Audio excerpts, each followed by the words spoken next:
시황맨의 주식 이야기 10월 14일 방송 시작하겠습니다. 일단 이제 지난 주말 사이에 증시 주변 환경이 만들어진 걸 보면 우호적이죠. 특히 이제 지난 주 이후에 이제 주 후반에 이루어졌던 상황 자체는 상당히 이제 우호적이라고 봐야 되는데, 일단 우리가 지나간 재료, 현재까지 지난 주 사이에 지나간 재료를 놓고 보면 그 무역 협상에서는 1단계를 만들어냈고 1단계 협의를 해놓고 3에서 5개월, 5주 정도 사이에 이걸 이제 문서로 만들기로 했고, 그 다음에 바로 직후에 트럼프 대통령하고 시진핑 주석하고 칠레에서 만나죠. 거기서 이제 서명하는 단계로 가게 될 것이고, 그 이후에 곧바로 또 2단계 이제 협상까지 바로 진행을 해서 그 다음 지금 이제 스몰 딜이라고 표현합니다만, 이제 그 다음으로 조금 더 진전이 될 거로 예상이 되죠. 그러니까 진전된다라는 거는 뭐 기술 이전 문제, 지적재산권 문제 이런 것들이 다 포함이 될 것 같아요. 그래서 어쨌든 그러니까 무역 협상은 1단계 정도까지는 근접해 나갔다. 2단계도 곧 이제 진행이 될 것 같다. 이렇게 이제 단계별로 우리가 이제 어떻게 진행이 되겠구나라는 걸 상황을 알게 됐다라는 점에서 긍정적이었고, 다음에 그 앞서 이제 나왔던 삼성전자 실적도 예상치를 상회하면서 삼성전자가 이제 5만 원을 넘볼 수 있는 상황까지 올라왔죠. 이건 일단 지난 재료고, 그러니까 지난주에 만들어졌던 재료, 그다음에 이제 다가올 재료를 생각을 해보면 이번 주 우리가 가장 관심 있게 봐야 되는 건 뭐 매주마다 뭐 주요 지표들 나오고 뭐 하니까 이제 또 미국 기업들 실적도 있고 합니다만, 우리 입장에서는 또 하나 중요한 건 이번 주 이제 금통위에서 금리 인하를 할 거냐라는 거잖아요.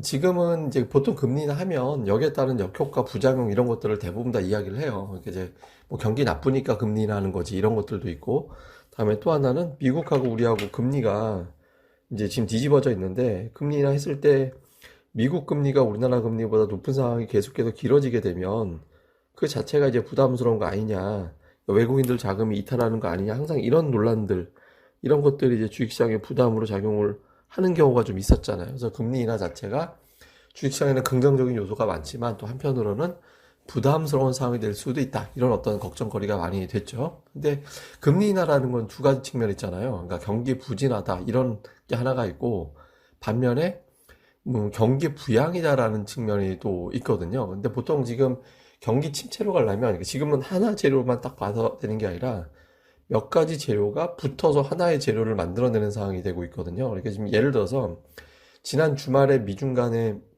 이제 무역 협상이 별다른 결과를 내지 못했다면 뭐 금리 인하하는 명분은 됐겠습니다만은 그 인하 자체는 경기 침체에 대한 공포감 이런 게 더 커지는, 그러니까 그렇게 인식하는 투자자들도 일부는 있었을 거예요. 그러니까 좀 더 부담이 될 수 있는데, 그러니까 지금은 무역 협상이 어느 정도 진도가 나갔구나라고, 사실 엄밀하게 보면 진도 나간 것도 아니긴 합니다만은 어쨌든 진도가 나갔네 이렇게 생각을 하니까 무역 협상에 따른 어떤 그 과정이 나오면서 경기 침체라는 어떤 플레임보다는 이제 경기 부양이다라는 쪽, 이 재료에 조금 더 집중하게 되는 그런 상황이 만들어지게 되겠죠. 그리고 이제 미국이 어차피 또 추가적으로 금리 인하할 가능성이 없기 때문에 금리 차가 벌어진다라는 거에 대한 부담도 크지 않죠. 그래서 지금 상황으로서는 좀 긍정적인 쪽에 무게가 실리게 될 가능성이 높고, 그러니까 금리 인하라는 재료 자체가, 여기에 이제 또 기업들의 실적도 뭐 조금 전 말씀드린 논리하고 비슷하죠. 그러니까 경기 침체 이런 쪽보다는 이제 기업의 실적도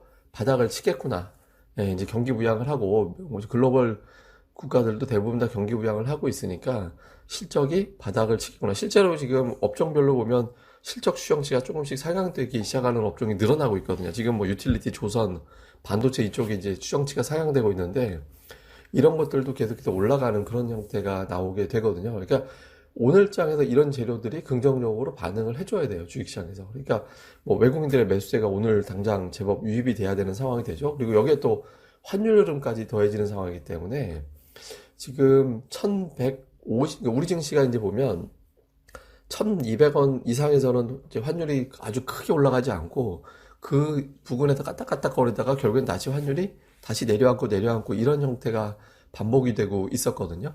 그러니까 이번에도 이제 이렇게 될 가능성을 생각을 하는 거죠. 그래서 환율이 일단 1180원대까지 내려와 있는 상태인데, 이게 1150원대까지 내려간 흐름이 되면 그 우리나라의 이전의 어떤 흐름을 보면 1150원대 전후로 내려갈 때 주식시장이 아주 강하게 올라가는 그런 흐름이 나왔었거든요. 그래서 지금 오늘 이제 환율이 1180원 전후까지 확실하게 종가 기준으로 유지를 해주면 추가 하락 가능성이 열리게 되고, 그럼 1150원대로 가면서 과거 우리 증시가 1150원, 그러니까 1200원 찍고 내려갈 때 1200원에서 1150원대 구간보다 1150원대 구간에서 더 밀릴 때 더 증시가 강하게 반응하는 그런 특성이 좀 있었거든요. 그래서 이런 흐름이 오늘 장에서 나와줘야 됩니다. 그러면 이제 외국인 투자자들의 매수세가 들어올 수 있겠죠. 특히 오늘은 제가 이제 주간 증시 전망대 시간에서도 말씀드렸습니다만은, 그러니까 외국인 투자자들의 매수가 한 2천억 원 이상 들어와 줘야 돼요. 그러니까 2천억 원 이상 정도 들어와 줘야 되거든요. 그러니까 이제 지난달, 그러니까 2달 연속해서 외국인들이 순매도를 했기 때문에 올해 들어서 2개월 연속 외국인들이 순매도한 적이 없었거든요. 근데 일단 순매도가 연속 잡혔죠. 이번 달까지 순매도하게 되면 연말까지 장담할 수 없다, 이런 분위기가 될 수 있거든요. 그러니까 오늘 외국인들의 매수가 들어와야 된다. 근데 이제 일단 지난 금요일에 1100억 매수가 들어왔잖아요. 근데 여기서 이제 잘 봐야 되는 게 있습니다. 그러니까 우리나라에서 외국인 투자들이 연초부터 2월 7일까지 계속해서 그때까지 매수 우위를 했거든요. 그러니까 순매수했던 금액이 대략적으로 한 4조 5천억 원 정도 됐었어요. 근데 그때 당시에 삼성전자를 2조 5천억 원 샀고 하이닉스를 1조 원을 샀어요. 그리고 삼성전자 우선주도 제법 샀거든요. 그러니까 거의 순매수 금액의 85%가 IT, 그 중에서도 반도체 쪽이었어요. 그러면서 이제 삼성전자가 연초 저점 대비 20% 이상 올라가는 상황이 만들어졌고, 다른 지수는 그때 뭐 10%도 안 올랐습니다만은 그 외에 뭐 다른 대형주들은 그다지 똘똘하게 올라가지는 못했었거든요. 그런데 이제 지난주 금요일에 외국인 투자자들이 1115억 원을 매수했잖아요. 근데 그 중에서 860억 원이 삼성전자였고 100억 원이 삼성전기였어요. 그러니까 두 종목에만 960억 원이 들어갔거든요. 그러니까 역시 또 85% 정도 되는 자금이 이제 거의 또 IT, 기존에는 삼성전자 하이닉스였다면 이번에는 삼성전자 삼성전기 쪽으로 매수가 좀 집중되어 있는 상황이 되고 있거든요.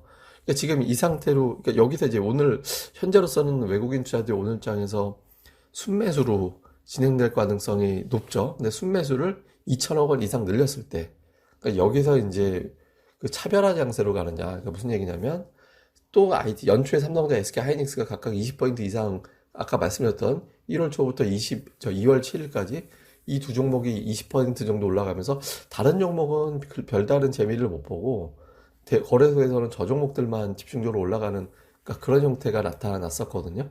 그러니까 이제 이런 장세로 가면서 삼성전자, 삼성전기 뭐 이런 형태로 가는 건지, 아니면은 이제 뭐 우리나라 금리도 내리고 다음에 이제 뭐 무역 갈등도 완화가 되고 하니 우리가 수출주가 늘어나겠지, 이렇게 되면서 이제 IT, 자동차, 철강, 화학, 여기에다가 이제 이런 종목군들 잘 갈 때 금융주가 또 강세해 보이거든요.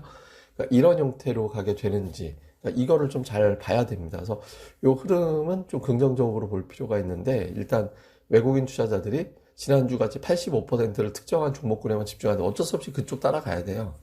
예, 그쪽으로 붙어야 되는 거니까 글로 가는지 아니면 분산돼서 조금 나눠서 가는지. 기준은 뭐냐면 80% 이상 되는 종목이 두 종목군에 집중되면 안 돼요. 알려져. 그렇게 되는지 아니면 분산돼. 한 60% 되고 40%는 분산돼도 시가총액이 워낙 높은 종목이니까 나머지 40%가 분산되는 종목군들도 의미 있는 상승이 나올 수 있거든요. 그러니까 집중할 거냐, 여러 개가 돌아가면서 갈 거냐, 요걸 우리가 또 가늠해 봐야 되거든요. 오늘 같은 경우는. 그러니까 뭐 이러다가 외국인 순매도로 진행하게 되면 또 상황이 이게 아니구나 이렇게 되는 거긴 합니다만은, 어쨌든 외국인 투자자들이 매수로 들어오고 매수 규모가 커진다고 볼 때 어떤 종목군에 집중하느냐, 요거 되게 중요한 겁니다. 그러니까 좀 챙겨봐야 되고, 그다음에 코스닥 쪽 같은 경우는 바이오, 그러니까 지난주 보면 신라젠의 어떤 문제점을 뭐 살펴보겠다 이런 당국자들의 발언이 나오고 이제 문제가 돼서 또 좀 휘청했었고, 다음에 이제 티슈젠이 상폐될 수도 있겠구나라는 식의 어떤 분위기가 만들어지면서 또 이제 좀 지난주에 그 제약 바이오주들의 변동성이 굉장히 컸잖아요. 또 좋은 재료들도 나왔었고, 임상 관련된. 그러니까 이제 이번 주에 이제 티슈진의 상장 폐지가 유예가 됐기 때문에 여기 이 종목군들, 제약 바이오주들이 거래 대금이 굉장히 많이 터질 거예요. 이 터지는 거래 대금이 끌어올리는 쪽이 되냐, 단타만 해서 등락만 나올 거냐, 내려가냐.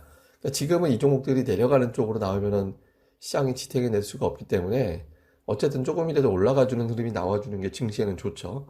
그러니까 이런 흐름이 나오는지, 그리고 이제 요 과정에서 외국인 투자자들이 최근에 이제 이틀 매도 패턴을 본다면 오늘이나 내일 중에서는 또 외국인들이 순매수로 돌아설 가능성이 높거든요. 그러니까 매수할 때는 어느 종목을 사는지가 되게 중요해요. 그러니까 기관들하고 외국인 투자들하고 보면 외국인들은 이제 조금 분산되는 느낌이 좀 있고 기관은 약간 집중되는 느낌이 좀 있거든요. 그러니까 외국인 투자자들이 순매수로 들어올 때는 어느 걸 집중적으로 사냐. 그럼 그 종목군들이 코스닥 쪽에 방향을 주도하는 종목이고 이제 그 종목군 이내에서 이제 포트폴리오를 계속해서 구축해 나가는 그런 흐름이 나와줘야 되거든요. 그래서 외국인 투자자들이 선택하는 업종. 그러니까 이게 지금 이게 뭐 매번 비슷한 얘기가 될 수도 있겠습니다만은 오늘 같은 경우 되게 중요한 게 오늘하고 내일 같은 경우는 대부분의 지난주에 중요한 이벤트들을 다 확인한 상태가 됐잖아요.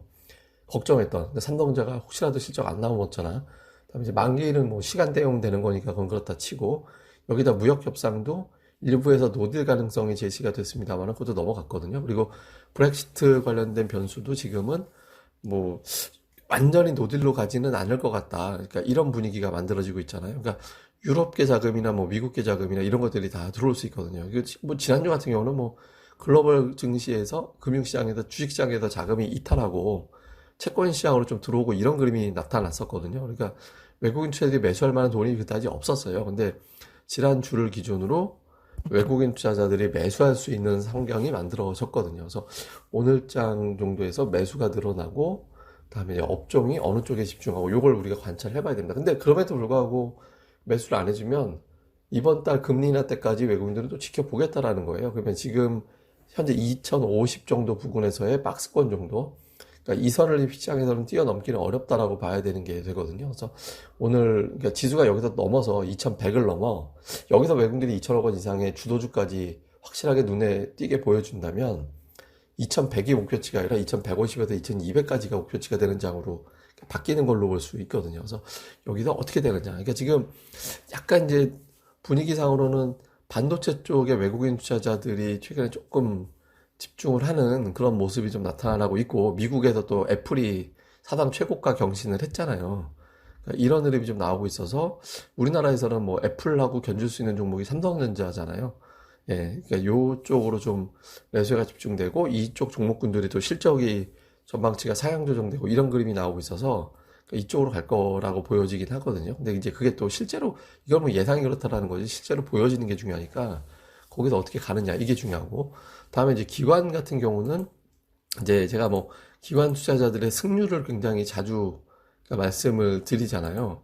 코스닥 시장에서 그러니까 지금 코스닥 쪽에서도 그렇고 뭐 코스피도 그렇고 지난주만 해도 기관의 승률은 여전히 이게 썩 좋은 편은 아니었는데 근데 이제 제가 한 50% 전후라고 말씀을 드렸었잖아요. 근데 지난주 주말 기준으로 보면 승률이 조금 올라왔어요. 50% 넘어가기 시작하고 있거든요. 그러니까 아마 이번 주 중반 넘어가면 기관 승률이 한 70% 이상까지도 올라갈 것 같아요. 그러니까 기관들의 종목 장세가 본격적으로 이제 지난주부터는 시작된 것 같이 보이긴 하거든요. 그러니까 최근 5일 동안 보면 SK 머티리얼즈 제일 많이 샀고 RFHIC, 서진시스템, 에코마케팅, SFA 반도체, 인텔리안테크, SKC 홀롬피아, 이오테크닉스, 아난티, SFYG엔터, 테스, MS오토텍, 레이, 워링 머티리얼즈 뭐 이런 쪽으로 매수가 좀 많이 있었거든요. 그러니까 이쪽으로 계속 갈 거냐 아니면 뭐 다른 쪽으로 볼 거냐 그러니까 이것도 좀 주목해 볼 필요가 있거든요. 근데 아마도 이제 지금 매수한 종목군들이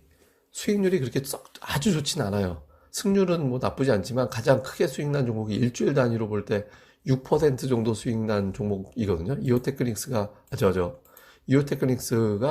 6.7% 정도 수익 난 게 1, 2일 정도니까 일주일 동안 기관들이 별 재미를 못 보고 있거든요. 그러니까 매수해 놓은 종목군들을 좀 더 끌어올릴 가능성이 높아서 기관들의 매수 상위권 누적되어 있는 상태의 종목군들 그러니까 이런 것들의 동향도 계속해서 좀 주의 깊게 챙겨볼 필요가 있습니다. 그래서 이런 부분들을 좀 잘 챙겨보면서 그러니까 시황은 외국인들의 이제 매수 금액 이런 것들 특히 이제 집중도 그러니까 이게 이제 주도주 장세로 가느냐 특정한 종목군들 연초같이 반도체만 집중하듯이 이번에도 또 비슷한 업종에만 집중하느냐 아니면 좀 분산해서 골고루 가느냐 그러니까 이제 거래소 포트폴리오 구축에 좀 되는 거고 코스닥 같은 경우는 기관 외국인들이 이제 특히 외국인들이 이틀 패턴으로 가느냐 3일 하루 패턴으로 가느냐도 중요하고 또 하나는 기관들이 지수가 만약에 3일 하루 패턴으로 간다라고 하면 코스닥은 위로 치고 나갈 가능성이 높아지거든요. 그렇게 되면 미국과 외국인 중에서는 외국인들보다 기관의 승률이 더 높아져요. 기관들이 선택적으로 굉장히 집중적으로 집중과 그 압축해서 그걸로 끌어올리는 흐름을 보이게 되거든요. 그래서 그렇게 된다라면 이제 기관들의 종목 장세가 펼쳐지기 때문에 기관들의 매수 누적 종목을 좀 집중적으로 공략해 나갈 필요가 있죠. 그래서 그 흐름을 좀 챙겨보면 좋을 것 같습니다. 그리고 지금 뭐 일부에서는 이게 이제 노델이다, 뭐 미국과 중국 간의 협상이 뭐 중국의 완승이다, 뭐 이런 얘기도 나오고 있는데 저는 그렇게 생각 안 하거든요. 이게 좀 이렇게 생각하면 돼요. 그러니까 미국이 이제 중국 제품에 대해서 관세를 부과를 했어도 무역 적자가 엄청나게 줄어들거나 그러지 않았어요. 그러면 이제 미국에서는 이걸 푸는 방법이 따로 있어야 되잖아요. 그러니까 미국 입장에서는 이 무역 적자를 어디선가는 해소를 해야 되거든요. 그러면 이 무역 적자 푸는 방법은 딴 거가 없어요. 그러니까 중국에 가서 금융시장 개방시켜가지고 그 금융을 통해서 벌어오는 거. 그러니까 예를 들면 우리나라 같은 경우가 삼성전자가 미국 가서 스마트폰을 팔지만 그러니까 미국 사람들은 우리나라에 삼성전자에 지분 투자를 해가지고 그걸로 배당금으로 주가 상승 차익으로 또 벌어가지고 나가는 구조가 되거든요. 그러니까 이게 이제 제조업으로 벌지만 금융으로 내주는 형태가 되잖아요. 그러니까 중국을 그렇게 만들려는 거예요. 그러니까 지난주에 보면 중국이 금융 제재를 풀거나 뭐 외국인 지분 한도를 철폐하거나 막 이렇게 나오고 있잖아요. 이게 이제 미국은 그걸로 그러니까 중국인들이 미국산 제품 비싸게 사가지고 그거를 많이 사고 그러지 않거든요. 어차피 제조업으로는 거기서 이제 힘을 내기가 어려워요. 그러니까 다른 방법, 그러니까 금융시장을 풀겠다라는 거거든요. 그러니까 저는 그러니까 미국이 완전히 뭐 당한 거잖아. 이렇게 하고 뭐 트럼프가 이제 거의 선거 앞두고 있는 상태에서 어쩔 수 없이 그냥 이렇게 된 거잖아. 이런 얘기가 나올 수도 있겠지만 저는 그렇게 생각 안 하거든요. 그러니까 이게 협상이 상당히 의미 있게 된 거다. 환율 같은 경우를 더군다나 못 건들게 만들어서 이제 미국이 중국으로 금융시장 해먹으러 들어갈 때 안전하게 환차익까지 누릴 수 있는 기본판 깔아놓고 그 다음에 이제 들어가서 자신들의 뭐 막대한 자금을 가지고 들어가게 되면 그 돈으로 또 이제 뭐 금융시장 인플레 같은 거 만들어서 또 끌어올리면서 또 돈 해먹고 나오고 이런 구조 될 수 있거든요. 그러니까 이번 무역협상이 의미가 없는 게 아닙니다. 내용은 바뀐 게 없는 것 같지만 환율이 들어갔기 때문에 이게 그렇게 턱없이 이상하게 협상된 게 절대 아니거든요. 그래서 이 부분을 저는 의미 있게 보고 그렇게 되면 중국 시장도 좀 안정이 되면서 우리 시장도 그동안에 부진했던 상황이 조금 안정이 되고 그리고 이제 미국, 중국 금융위기 뭐 경기 침체 이런 우려감도 가장 크게 당했던 게 우리나라인데 이것도 또 이제 흐름에서 만들어지는 양상으로 가게 될 가능성이 높거든요. 그래서 우리 증시도 조금 긍정적으로 움직일 가능성이 좀 생겼는데 그 시점이 지금 움직일 거냐 아니냐. 그러니까 외국인들이 오늘 2천억 원 이상의 순매수하면서 이제 주도주를 만들어낼 거냐 이런 것들을 좀 주의 깊게 살펴볼 필요가 있죠. 어쨌든 뭐 이런 내용들 좀 꼼꼼하게 좀 살펴보면서 또 어떤 흐름이 좀 나오는지는 또 이제 나왔는지는 종가 쪽에서 또 이제 내용 설명해 드리도록 하겠습니다. 예, 그럼 또 하루 또 잘들 보내시고요. 저는 또 다음에 뵙도록 하겠습니다. 감사합니다.